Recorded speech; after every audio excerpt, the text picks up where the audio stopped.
Hello students. और next class में हम पढ़ेंगे deduction of formula for compound interest. मतलब हम अभी इस एक्सरसाइज में जो क्वेश्चंस करेंगे यूजिंग फॉर्मूला करेंगे कंपाउंड इंटरेस्ट वाले या कंपाउंड इंटरेस्ट निकालने वाले या फिर अमाउंट निकालने वाले। ठीक है, तो यहाँ पर कुछ फॉर्मुलेशन किया गया है वो एक बार समझेंगे और फिर लास्ट में हम ये पूरा तो नहीं है आप मतलब आपके एग्ज़ाम में नहीं आएगा but understanding point of view से ज़रूरी है और आपको सीधा सीधा फॉर्मूला ही यूज़ करना है एंड में जाकर क्वेश्चंस में। ओके, देखिए जैसे लास्ट एक्सरसाइज में हमने पूरा डिस्क्रिप्टिव मेथड पढ़ा हुआ था। ठीक है, फर्स्ट ईयर का निकालते थे, सेकंड ईयर का निकालते थे, फिर फाइनल ऐसे करके निकालते थे। तो सेम आपको जनरल लेके चलना है वो उसी तरीके को यूज़ करते हुए। तो लेट स्टार्टिंग में कोई प्रिंसिपल है पी रुपीज़, उसको पी लेके चलते हैं कैपिटल पी। ठीक है, ये इससे हम ये नोटेशंस हैं इनकी। ठीक है, और interest rate R% per annum compounded annually है। ठीक है, देन ऐसा अब जैसे यहाँ पर ये हम कैलकुलेट करना शुरू करते हैं। टाइम पीरियड यहाँ पर अभी उन्होंने यहाँ पहले ही शुरुआत में फिक्स नहीं किया। चलो मैं फिक्स कर देता हूँ, मान लो 2 ईयर्स के लिए है। ठीक है, तो 2 बार करेंगे। तो अब प्रिंसिपल ये है, रेट ये है। ठीक है, तो SI या फिर इंटरेस्ट कहो, अभी ऐसा हटा दो। चलो इंटरेस्ट फॉर फर्स्ट ईयर या 1 ईयर। ठीक है, तो क्या होगा फॉर्मूला, P और R 1 का है, सिर्फ फर्स्ट ईयर की बात कर रहे हैं वो, फर्स्ट ईयर। ठीक है, अपॉन 100। तो इसी की फॉर्म में, क्योंकि ये अननोन है तो इसी की फॉर्म में आएगा PR upon 100, right, PR upon 100। तो इतना ही रुपीज़ में हमने लिख दिया। अब फर्स्ट ईयर के एंड में जो अमाउंट बनेगा जाके, अमाउंट आफ्टर 1 ईयर यानी कि फर्स्ट ईयर के एंड में, तो प्रिंसिपल और प्लस ये, तो यही लिखा हुआ है P प्लस PR अपॉन 100। अब यहाँ पर देखो ये भी P अपॉन 1, देखो ये कॉमन आ रहा है, दैट मीन्स यहाँ पर आप फैक्टराइज कर सकते हो कि P और P कॉमन है तो उसको कॉमन ले लिया। P कॉमन है तो ब्रैकेट के अंदर बचा 1, यहाँ पर P बाहर जा चुका है, यहाँ पर R अपॉन 100 बचा, तो ये बचा। अब देखो ये थोड़ा सा बड़ा सा है, इसको बाहर अब क्योंकि ये फर्स्ट ईयर के एंड में अमाउंट बना जाके, ये सेकंड ईयर के स्टार्टिंग में यही प्रिंसिपल बनेगा जाके, ये पूरा ये प्रिंसिपल बनेगा जाके। तो ये बहुत बड़ा है, कैलकुलेट करने में थोड़ा सा कन्फ्यूजन हो सकती है, तो इसको हम कुछ लेट कर लेते हैं। लेट ये जो है पूरा P मल्टीप्लाई ये ब्रैकेट ये X है। ठीक है, इसको लास्ट में वापस वैल्यू रख देंगे हम इसकी, हमने थोड़ी देर के लिए X इसको लेट कर लिया है। अब तो उसी के अकॉर्डिंग इस सेकंड ईयर के स्टार्टिंग में ये प्रिंसिपल बनेगा जाके, second year principal for second year या X रुपीज़ यही पूरा। ठीक है, सेम प्रोसेस इंटरेस्ट। ठीक है, ऑन दिस सम।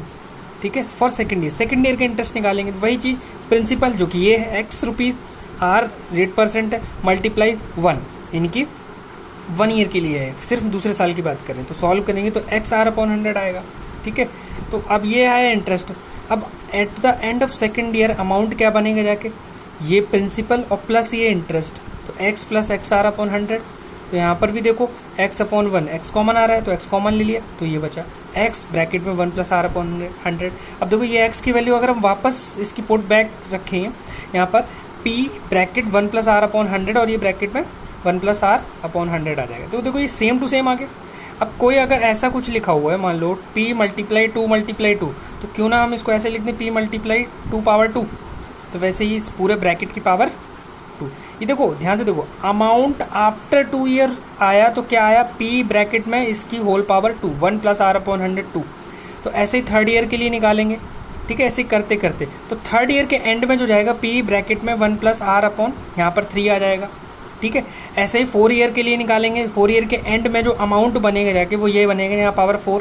ऐसे ही n माने कोई भी आर्बिट्रेरी n ईयर्स बाद, in general amount after n year, तो अमाउंट को A से डिनोट करेंगे, कैपिटल A से। ठीक है, equal to P bracket 1 plus R upon 100 whole power n यहाँ पर टाइम पीरियड है, total time period n years या T ईयर्स या 4 ईयर्स या 5 ईयर। तो ये फाइनल अमाउंट बनता है जाके आपका, ये फाइनल अमाउंट का फॉर्मूला दे देती है क्योंकि ये फॉर्मूला है हमारे पास अमाउंट का। ठीक है, अब हमें निकालना है कंपाउंड इंटरेस्ट, तो अमाउंट का फॉर्मूला तो ये है और स्टार्टिंग में ओरिजिनल प्रिंसिपल तो ये था, तो अमाउंट माइनस P यानी कि A माइनस P बेसिकली होता है और A की जगह पर ये रखा हुआ है इसने। ठीक है, और directly CI for after n year, that means compound interest after n years is equal to P bracket 1 plus R whole power n, R upon 100 whole power n minus P। तो उसको सिंप्लीफाई करते हैं, तो ये है आपका formulation. ठीक है, अब इसको क्वेश्चंस देखते हैं। तो फर्स्ट दिया हुआ है, बहुत इजी है, find the amount of this for 3 years compounded annually at 10% per annum also find a compound interest. देखो ये पिछली एक्सरसाइज में भी ऐसा ही क्वेश्चन था, तो एग्जाम में कैसे पता लगेगा कि हमें फॉर्मूले से करना है या डिस्क्रिप्टिव वे से करना है। हालांकि ईजी जो है फॉर्मूले से पड़ेगा, कैलकुलेशन थोड़ी सी आसान हो सकती हैं और ज़्यादा लॉन्ग मेथड नहीं होगा, तो ईजी बेस्ट मेथड तो यही है।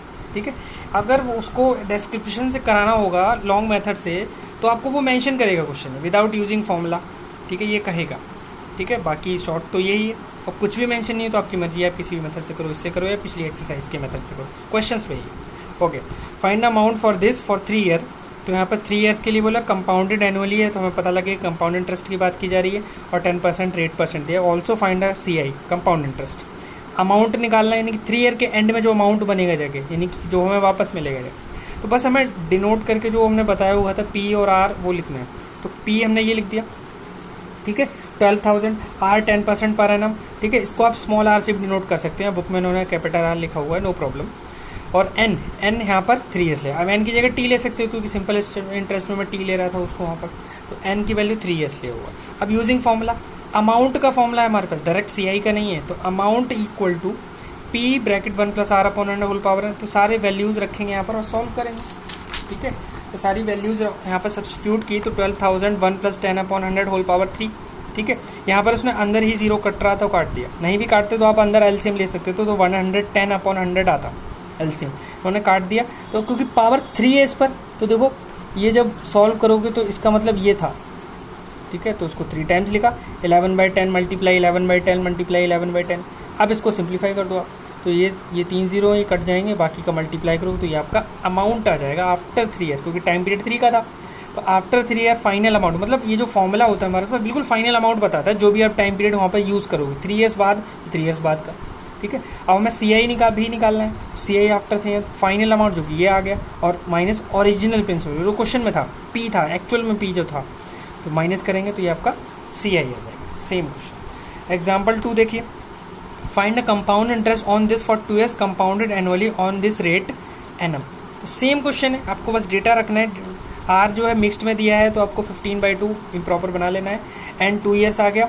अमाउंट आफ्टर 2 ईयर्स, ठीक है, तो यहाँ पर डेटा रखेंगे, तो यहाँ पर ये 1 + 15/2 था, तो ये 2 नीचे आ गया। ठीक है, फिर आप इसको सिंप्लीफाई कर दो, यही यहाँ पर ही कर सकते हो, नहीं भी करोगे तो फिर आप पूरा एलसीएम भी ले सकते हो, उन्होंने यहाँ पर करा हुआ है आई थिंक। हाँ, तो ये 5 से अगर काटेंगे तो ये कितना आ जाएगा, यहाँ 20 हो जाएगा और यहाँ 3 हो जाएगा। ठीक है, तो 3/20 ये 20 × 2, यहाँ से मैं दोबारा अगर लिख दूँ तो 6400 1 + 3 ये आ जाएगा 40 पावर 2। और से नेक्स्ट स्टेप में अब यहाँ पर एलसीएम ले लेंगे, 1 था तो 40 + 3 43/40 होल पावर 2, तो इसलिए इन्होंने यही लिखा हुआ है। ठीक है, तो उसको यहाँ आप सिंप्लीफाई कर देंगे तो ये आ जाएगा अमाउंट आफ्टर 2 ईयर, क्योंकि हमें CI पूछा गया तो CI after 2 year equal to amount, ये है अमाउंट A - P। ठीक है, CI equal to A - P, तो ये रखना है, आंसर आ जाएगा। ठीक है, अब देखिए कुछ सिचुएशन दी हुई है कि in some cases different rates are given for different year, अलग अलग ईयर के लिए अलग अलग रेट दिया हो, जो कि पिछली एक्सरसाइज में भी 1-2 क्वेश्चंस थे। ठीक है, तो यहाँ फॉर्मूला भी हमें उसी तरह फॉर्मुलेट कर लेना होगा, क्योंकि यहाँ देखो सिंपल सी बात देखो कि जब एक था, ऐसे देखो जब हमारे पास फॉर्मूला क्या था, जो हमने फॉर्मुलेट किया था, amount equal to P 1 + R upon 100। अगर 2 ईयर्स के लिए तो 2 था यहाँ, अगर 2 ईयर्स की बात कर रहा है वो, तो 2 ईयर्स बाद अमाउंट बनेगा, ये बनेगा 3 ईयर्स की तो 3 लिख देते। ठीक है, क्योंकि वहाँ पर हम इस वजह से ऐसा लिख पा रहे थे क्योंकि वहाँ पर एवरी ईयर के लिए, अगर 2 ईयर है तो दोनों साल के लिए rate percent same to same था, वहाँ उसने अलग से बताया नहीं था, तो वो सेम ही था। ठीक है, अगर 3 ईयर के लिए क्वेश्चन है तो तीनों ईयर के लिए, first year, second year, third year, तीनों के लिए रेट परसेंट सेम था, तो इस वजह से हम ऐसा लिख पा रहे थे इसको। ठीक हो, अगर इसको थोड़ा और अगर हम थोड़ा इलेबोरेटेड फॉर्म में लिखें तो इसका मतलब तो ये है ना, जैसे वहाँ पर फॉर्मुलेशन में था, ये था इसका मतलब पावर 2 है ना, तो this multiply this same to same, क्योंकि यहाँ पर सेम है, ये एक्चुअली फर्स्ट ईयर का है, ये सेकंड ईयर, अगर यहाँ 3 होता तो यहाँ पर एक और आ जाता 1 + R अपॉन 100, तो ये थर्ड ईयर का ऐसा था। अगर वही रेट अलग अलग कर दिया जाए तो ये अलग नहीं हो जाएगा, तो यहाँ पर देखो अगर फर्स्ट ईयर का रेट परसेंट है मान लो R1%, सेकंड ईयर का है R2, तो यहाँ R2 लिख देंगे, अलग अलग हो जाएगा, तो फॉर्मूला कुछ ऐसा नहीं बन जाएगा। ठीक है ना, तो मतलब ये हुआ कि अगर फर्स्ट ईयर का अलग रेट दिया है, लेट से R1 दिया है, सेकंड ईयर का लेट से R2 दिया है, तो आपको फॉर्मूला कैसे बनेगा, मान लो 2 ईयर के एंड पर बाद में जो अमाउंट बनेगा जाएगा वो क्या, which is given by this formula first year का। अब अलग अलग लिख दो, आपको पावर लगाने की जरूरत नहीं, क्योंकि वो सेम नहीं, इसलिए पावर नहीं लगा सकते, तो ये बनेगा। तो वही यहाँ पर दिया हुआ है आपको, ठीक है। ये वाला यही दिया हुआ है, ये जो है आफ्टर 2 ईयर, 2 ईयर का दिया हुआ है इन्होंने, आफ्टर 2 3 ईयर होता तो एक और आ जाता है यहाँ पर, ठीक है, वो R3% हो जाता, जो भी दिया होता, ठीक है। ओके, तो एग्जाम्पल 3 देखिए, find amount of this after 2 years compounded annually if the rate of interest being during first year 8% है, सेकेंड ईयर 9% है, right. Also find the compound interest, तो सेम है, आपको ये फॉर्मूला लगाना है। तो amount after 2 year, after 2 year देखो आपने इसमें लिख दिया R1 8% लिख दिया हमने डेटा को, R2 9% हो गया और P 25,000 हो गया। सो फॉर्मूला सब्स्टिट्यूट किया, A equal to using the formula amount equal to P 1 + R1 upon 100 1 + R2 upon 100, ठीक है। अब यहाँ सारा डेटा हमने रखा और सिंप्लीफाई किया, तो यहाँ पर आप सिंप्लीफाई एलसीएम लेकर करेंगे यहाँ भी, तो ये 27/25 और ये 109/100, क्योंकि सिंप्लीफाई नहीं किया, सीधा एलसीएम ले लिया यहाँ पर, ठीक है। सिंप्लीफाई करेंगे तो ये आपका फाइनल अमाउंट आ जाएगा आफ्टर 2 ईयर। और हमें CI निकालना है, तो CI के लिए फाइनल अमाउंट माइनस ये A था, A माइनस P A था, तो ये आपका CI आ गया, ठीक है। नेक्स्ट आता है पॉपुलेशन प्रॉब्लम, पॉपुलेशन या फिर डेप्रिसिएशन। अब यहाँ पर ये जो फॉर्मूला है हमारा रुपीज़ वाले सिचुएशन या प्रॉब्लम में ही काम नहीं आता है, आगे और भी सिचुएशंस में भी काम आता है। जैसे क्योंकि उनका सिचुएशन भी सेम ही होता है, इसी की तरह होता है। देखो पॉपुलेशन है, जैसे किसी शहर की 2020 में कुछ पॉपुलेशन, मान लो X है पॉपुलेशन, ठीक है। तो और ये बता दिया कि हर एक साल एवरी ईयर कंपाउंडेड जो है वो 5% से बढ़ रही है, हर साल बढ़ रही है, ठीक है। तो ये भी इंटरेस्ट की तरह ही हो गया, ठीक है। तो मान लो पूछा गया है कि 2022 में वो पॉपुलेशन उस शहर की कितनी हो जाएगी, तो इट मीन्स फाइनल अमाउंट कितना बन जाएगा, बढ़ रही है ना, इंक्रीजिंग, और रेट भी बता दी 5% और टाइम पीरियड भी दे दिया। अब प्रेजेंट में 2020 की बात कर रहे हैं, अभी इतना है P, तो 2020 यानी कि 2 साल बाद कितनी हो जाएगी। तो पॉपुलेशन मतलब इंक्रीजिंग, पॉपुलेशन यहाँ पर ये इंक्रीजिंग प्रॉब्लम है, और डेप्रिसिएशन मतलब कम होना, उसका भी मैं अभी एग्जांपल बताऊंगा, ठीक है। तो ये इंक्रीजिंग प्रॉब्लम है, तो वो सिचुएशन दी हुई है, एग्जांपल्स में ही मैं क्लियर करता हूँ। यहाँ दिया है the population of certain town was this in the year 2015। 2015 में ये पॉपुलेशन थी, actual population. It increases at the rate of 8% per annum, यानी कि एवरी ईयर, हर साल वो 8% बढ़ती है, तो हर साल का रेट परसेंट सेम है, ठीक है। फर्स्ट पार्ट में पूछा गया what would be its population in the year 2017। 2017 में इसकी पॉपुलेशन क्या हो जाएगी उस शहर की, दैट मीन्स वो फाइनल अमाउंट क्या बन जाएगा जाके। अभी प्रिंसिपल इतना है, वही पॉपुलेशन, तो 2017 में यानी कि 2 साल बाद, 2 ईयर्स आफ्टर 2 ईयर वो पॉपुलेशन क्या हो जाएगी अगर इस रेट से इंक्रीज हो रही है। तो सिचुएशन प्रॉब्लम वो रुपीज़ वाली सिचुएशन ही है, तो आपको कंपाउंडेड वाला ही फॉर्मूला लगाना है कंपाउंड इंटरेस्ट के लिए जो हम अमाउंट निकालते हैं। तो अमाउंट इक्वल टू यहाँ पर जो प्रेजेंट पॉपुलेशन है, जो मतलब प्रेजेंट तो नहीं, 2015 की बात कर रहा है, 2015 की जो पॉपुलेशन है वो P हो जाएगा, और ब्रैकेट 1 + R 8 हो जाएगा, और अपॉन 100 और होल पावर ब्रैकेट की पावर 2, क्योंकि 2017 की पूछी गई, 2 साल बाद की। तो ये डेटा देखो, यहाँ पर स्टेटमेंट इस तरह लिखेंगे, क्योंकि ये क्या है, पॉपुलेशन इन द ईयर 2015, तो वही स्टेटमेंट लिख दिया। रेट ऑफ इंक्रीज ये दिया हुआ, रेट ऑफ इंक्रीज है ये, ठीक है, इसलिए ऐसा लिखा हुआ है R, ठीक है, फर्स्ट पार्ट। तो पूछा क्या गया, population in the 2017, that means population after 2 years of 2015 और 2015 से आफ्टर 2 ईयर्स, ठीक है। तो ये 2015 की थी, तो 1 + R अपॉन 100 होल पावर 2, क्योंकि 2 साल की पूछी गई। अब इसको सिंप्लीफाई करेंगे तो ये आपकी 2017 की पॉपुलेशन आ जाएगी।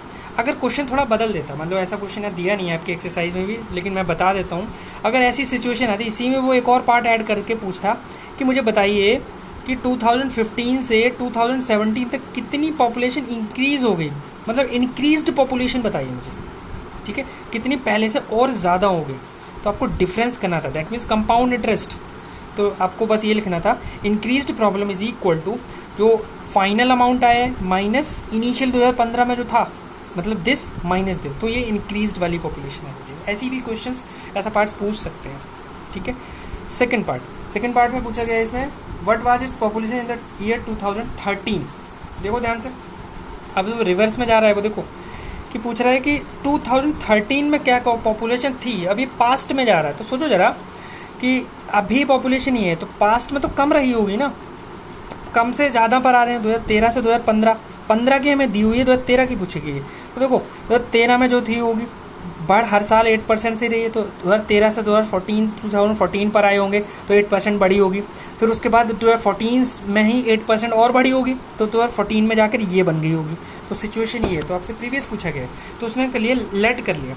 तो let the population in the year 2013 be X, ठीक है, क्योंकि रिवर्स में जा रहा है तो इसका मतलब वो प्रिंसिपल आपको लेट करना पड़ेगा, क्योंकि प्रिंसिपल ही नहीं दिया, अमाउंट तो दिया हुआ है। अब सिचुएशन बदल गई, अब 2013 यहाँ पर है और 15 यहाँ है, और 15 के केस की पॉपुलेशन हमें दी हुई, ये नहीं दी हुई, तो प्रिंसिपल तो ये है ना, बढ़ तो ऐसा रहा है ना, तो अमाउंट दिया हुआ है, ठीक है। जो पिछले पार्ट में जो प्रिंसिपल था वो अब अमाउंट है।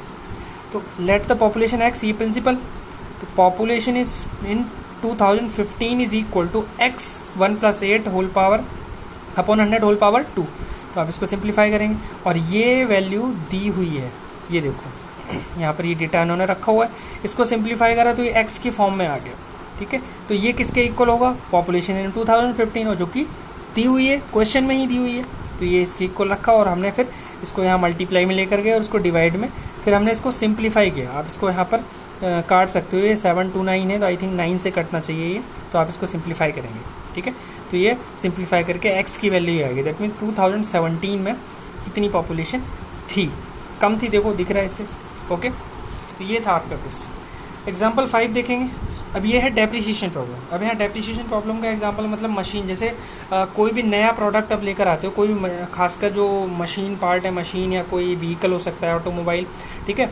तो अगर प्रेजेंट में कोई न्यू लेकर आते हो, 10 साल बाद की बात करते हो, अगर आप उसको सेल करना चाहते हो तो डेफिनेटली वो उतने का नहीं बिकेगा, कम का बिकेगा, ठीक है। तो उसके मतलब टाइम टू टाइम उसको उस प्रोडक्ट की जो वैल्यू है वो घटती है, डिक्रीज होती है, कम होती है। कोई भी चीज़ लेकर आओ, आप फ्रिज लेकर आओ, ठीक है। अभी फ्रिज मान लो 2020 में कोई फ्रिज जो है 15,000 का है, ठीक है।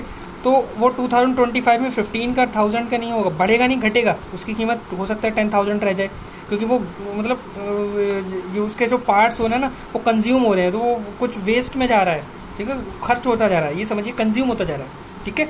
तो इस वजह से उसकी वैल्यू डिक्रीज हो रही है, कम हो रही है। तो अब वो रेट दिया हुआ है, depreciates at the rate of this. कोई मशीन है वो इस रेट पर खरीदी गई, नहीं कि स्टार्टिंग में उसकी वैल्यू जो है, न्यू ब्रांड थी जो मशीन, तो ये वैल्यू थी उसकी, वैल्यू का मतलब उसकी कीमत रुपीज़ में। अब वो एवरी ईयर हर साल 10% घट जाती है उसकी कीमत, उसकी वैल्यू, ठीक है। तो मुझे बताइए कि आफ्टर 2 ईयर उस मशीन की वैल्यू क्या होगी। तो ये आपको बस इतना ध्यान रखना, जो फॉर्मूला मैंने बताया हुआ है अमाउंट का, A = P 1 + R/100, ये तो ये हमेशा इंक्रीज चीज़ को बताता है। अगर यहाँ 3 ईयर के लिए तो 3 रखेंगे, n ईयर से तो n रखेंगे, ये इंक्रीज चीज़ को है। अगर हमें डिक्रीज करना हो तो हम बस यहाँ पर प्लस की जगह माइनस कर देंगे, तो अभी घटी हुई चीज़ को बताएगा। दैट मीन्स कैसे, तो अभी कोई चीज़ P है, P रुपीज़ है या कुछ भी हो सकता है, ठीक है। तो आफ्टर 2 ईयर ये घट कर A हो जाएगा। अब A यहाँ पर बड़ा नहीं छोटा है P से, ठीक है, तो डेप्रिसिएट हो जाएगा। तो फाइनल वही फॉर्मूला है, बस आपको यहाँ चेंज करना है, बस प्लस की जगह माइनस लगाना है, बाकी सेम टू सेम। बस यहाँ पर जब डेटा लिखोगे ना तो R को यहाँ पर रेट लिख देना 10%, बस ब्रैकेट में ये ज़रूर मेंशन करना है ये डेप्रिसिएशन है। डेप्रिसिएशन का मतलब घट रहा है इस रेट से, तो वो क्लियर हो जाएगा एक बार, ठीक है। तो बस डेटा रखा हमने, ये P प्रेजेंट में, ठीक है, आफ्टर 2 ईयर का पूछा है, ठीक है। तो ये 1 - 10 प्लस नहीं माइनस, क्योंकि डेप्रिसिएट हो रहा है। अब यहाँ पर एलसीएम लेंगे तो घटेगा, तो 90/100 आएगा, तो इसको 0 से 0 कट रहा है तो इसलिए उन्होंने काट दिया, तो 9/10 आ जाएगा, क्योंकि पावर 2 थी। अब इसको सिंप्लीफाई करेंगे तो ये आपका आंसर आ जाएगा। डेट मीन्स अब ये कीमत जो है इसकी इतनी रह जाएगी, पहले से कम हो गई आफ्टर 2 ईयर। तो ये डेप्रिसिएशन प्रॉब्लम थी आपकी, ठीक है। तो अब एक्सरसाइज पे आते हैं। एग्जाम्पल ये जो एक्सरसाइज का क्वेश्चन 1 और 2 है, जस्ट एग्जाम्पल 1 पर बेस्ड है एज इट इज़, ठीक है। यहाँ पर ये बैंक से बोरो किया गया 10%, ठीक है। अमाउंट पूछा गया है आफ्टर 3 ईयर, तो कैपिटल ए पूछा गया है, सीधा फॉर्मूला लगाना है, ठीक है। Find amount and compound interest, ये भी इजी है, सेम है, ठीक है। दोनों चीज़ें पूछी हुई हैं, ए निकालना है फिर CI भी निकालना है, तो A - P करके CI भी निकालना यूजिंग फॉर्मूला। क्वेश्चन 3 देखिए, क्वेश्चन 3 मैंने किया हुआ है, वैसे ये भी ईजी है, देख लीजिए, बट पॉपुलेशन का है। The present population of the town is this if it increases at the rate of 5% per annum. हर साल ये 5% के रेट से बढ़ते, what will be its population after 2 year. That means capital A after 2 year क्या हो जाए, तो ये P बन जाएगा, और ये R इंक्रीजिंग प्रॉब्लम है, डेप्रिसिएशन नहीं है, इंक्रीज हो रहा है, तो फॉर्मूला तो सेम वही लगेगा, तो कैपिटल ए पूछेंगे। तो मैंने लिखा है present population of town, that means capital P भी ये है, ठीक है।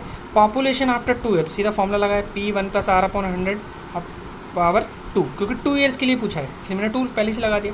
अब वैल्यू रखी, P की वैल्यू रखी, R की वैल्यू 5 रखी, क्योंकि यहाँ 5% के रेट से इंक्रीज़ हो रहा है, ठीक है।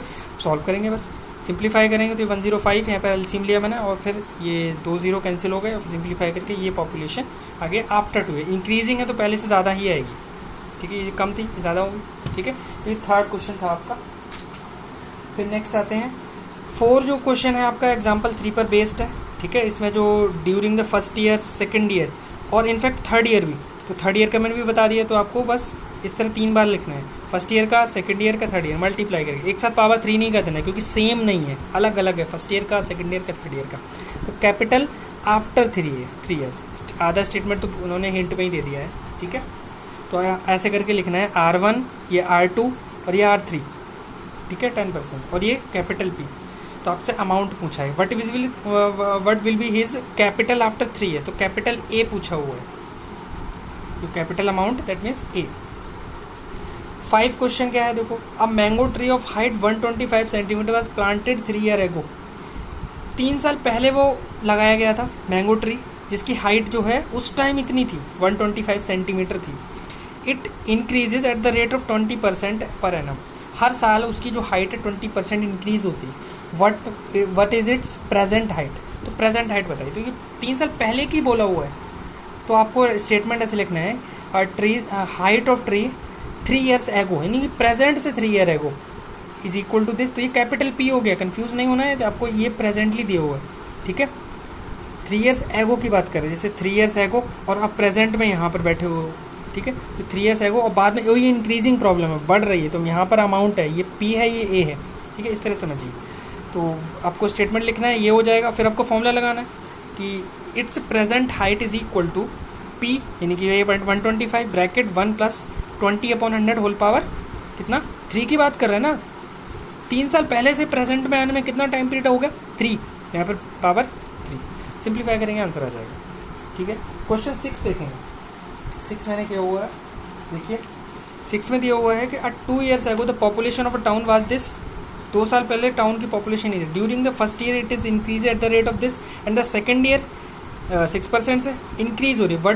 वट इज इट्स प्रेजेंट, ये भी सेम है, बस अलग अलग दिए हुए, 3 की तरह ही है, 4 की तरह, सॉरी, ठीक है। तो देखिए 2 ईयर्स एगो पॉपुलेशन जो कि P है, ये हो जाएगा। तो R1 दिया हुआ है, R2 दिया है, तो प्रेजेंट पॉपुलेशन देखो 2 साल पहले लिखा था ना, तो यहाँ से यहाँ तक आने में प्रेजेंट में आ जाएंगे हम, क्योंकि ये 2 ईयर पास्ट में है, राइट। तो ये प्रेजेंट हो जाएगा।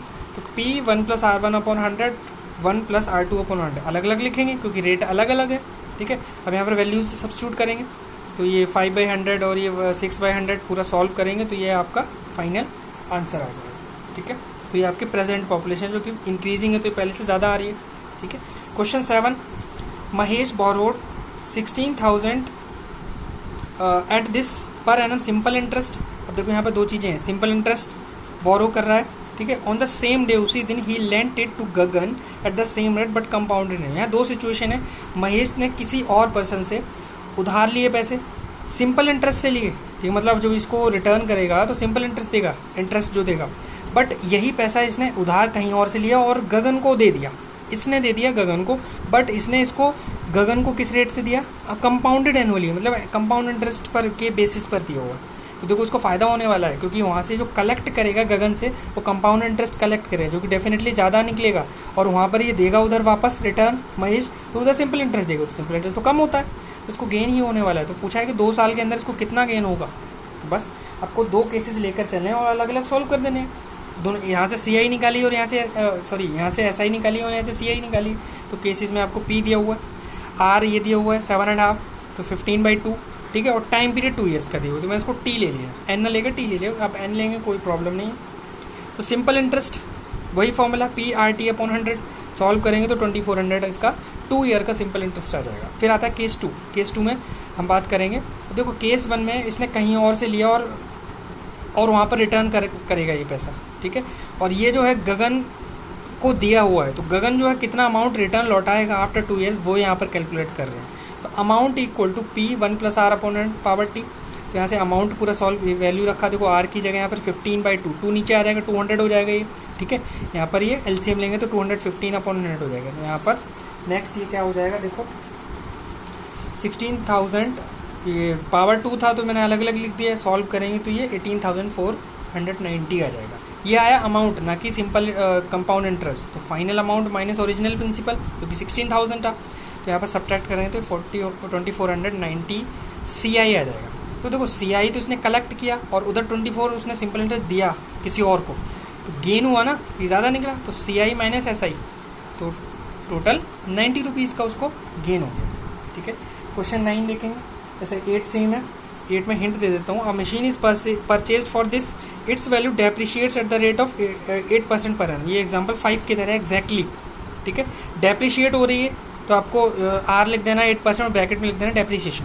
What will be it's value after 2 year, तो सेम फॉर्मूला लगाना है बस आपको, ठीक है। अमाउंट निकाल लेना है, ठीक है। इसने बोला है कि what will be it's value, value क्या हो जाएगी आफ्टर 2 ईयर, तो बस अमाउंट पूछा गया, ठीक है। क्वेश्चन 9 देखिए, 9 में पूछा गया, a car is purchased for this amount 3,48,000, it's value depreciates 10% per annum during the first year. First year तो 10% से डेप्रिशिएट हो रही है, और सेकंड ईयर में कैसे डेप्रिशिएट हो रही है, 20%। सेकंड ईयर में और ज़्यादा डेप्रिशिएट होगी और तेज़ी से। What will be it's value after 2 years, तो ये भी ईजी है, ठीक है। तो क्वेश्चन 9 में बोला है कि कार से प्रेजेंट वैल्यू क्या है, 3,48,000, P हो जाएगा। R1 फर्स्ट ईयर का डेप्रिशिएशन और R2 सेकंड ईयर का डेप्रिशिएशन, ठीक है। अब यहाँ पर माइनस ही लगाएंगे दोनों में, क्योंकि डेप्रिशिएशन है, तो P bracket 1 minus R1/100, 1 minus R2/100, right. तो वैल्यू आफ्टर 2 ईयर जो है कि कम निकल कर आने वाली है, तो यहाँ पर वैल्यू रखेंगे P 1 माइनस R1/100, तो यहाँ पर R1 क्या है 10 और R2 क्या है 20। अब इसको सिंप्लीफाई करेंगे तो एलसीएम लेंगे, यहाँ पर 100 माइनस 10 90, और यहाँ पर 100 माइनस 20 80/100। अब इसको सिंप्लीफाई करेंगे तो ये आपका फाइनल आंसर है। आप देखोगे, आप चेक करोगे, ये पता चला कम निकला गया, तो डेफिनेटली कम होगा जाके, ठीक है। तो ये आपका फाइनल आंसर हो जाएगा, ये इसकी वैल्यू हो जाएगी आफ्टर 2 ईयर्स। तो ये था इस एक्सरसाइज में, आपको इतना करना है इसमें, ठीक है। चलिए, थैंक यू।